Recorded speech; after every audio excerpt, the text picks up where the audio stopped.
Well, right now, President Trump is heading to the Florida Everglades, and that's where Governor Ron DeSantis is opening a new ICE detention facility. It's appropriately nicknamed Alligator Alcatraz. And Peter Doocy live at the White House, where he spoke to the president a short time ago with an update for us this morning. Hi, Peter.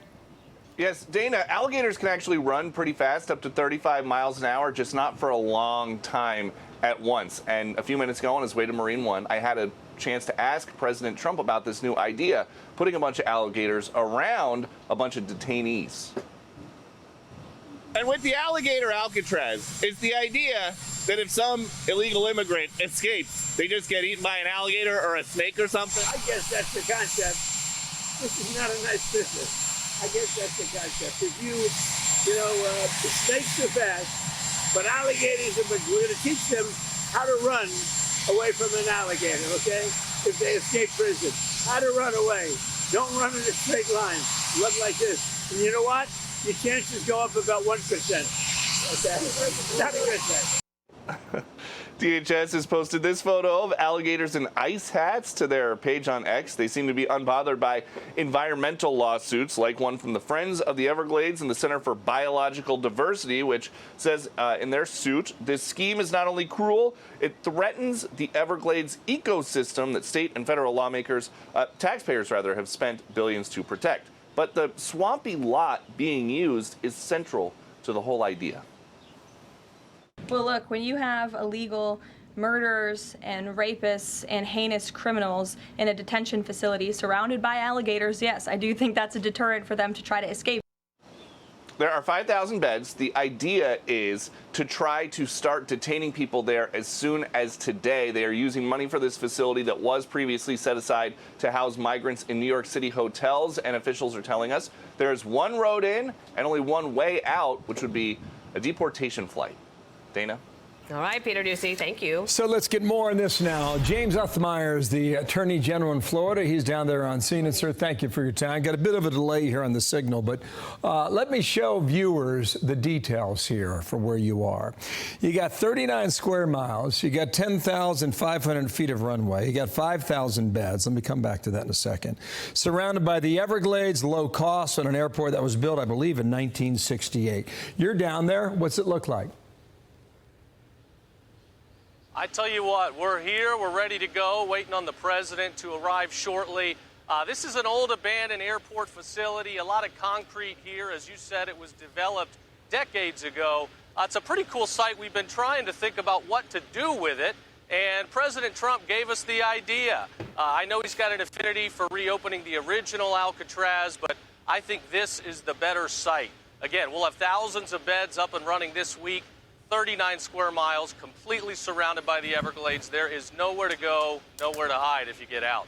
One of the things that opponents of any type of government action try to use will be an environmental claim.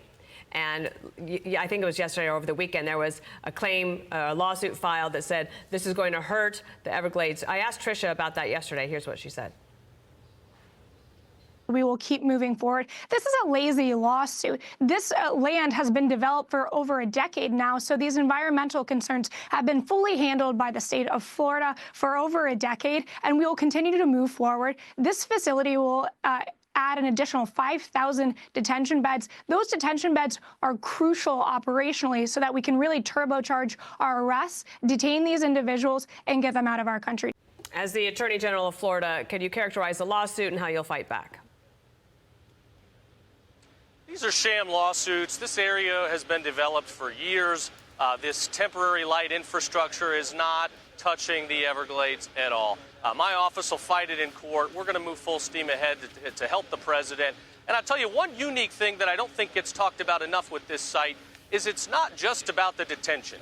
Yes, we need the space, but it's also about deterrence. And President Trump has done a record job shutting down the border, deterring people from coming, and sites like this help with that. If you don't want to get detained here, don't come here, and you can also self-deport yourself. If you don't want to be surrounded by the Everglades, take the federal government up on the $1,000 offer to get back where you came from. One more question here, sir, and I'm going to talk about the numbers here because they're staggering. And when we look in the rearview mirror, oftentimes we forget. But when our reporters were down on the border, what we watched every day live was extraordinary to Dana and me and our audience. All right, under Biden, the average number of monthly border encounters was 160,000. Okay, over the course of his 4 years, it averaged 7,600 a day. At the peak period, you're at 15,000 a day. I know your facility is significant, 5,000 beds, but it appears if this administration is going to do what it expects to do, you're going to need numerous facilities, and not just there in Florida. What's your thought on that?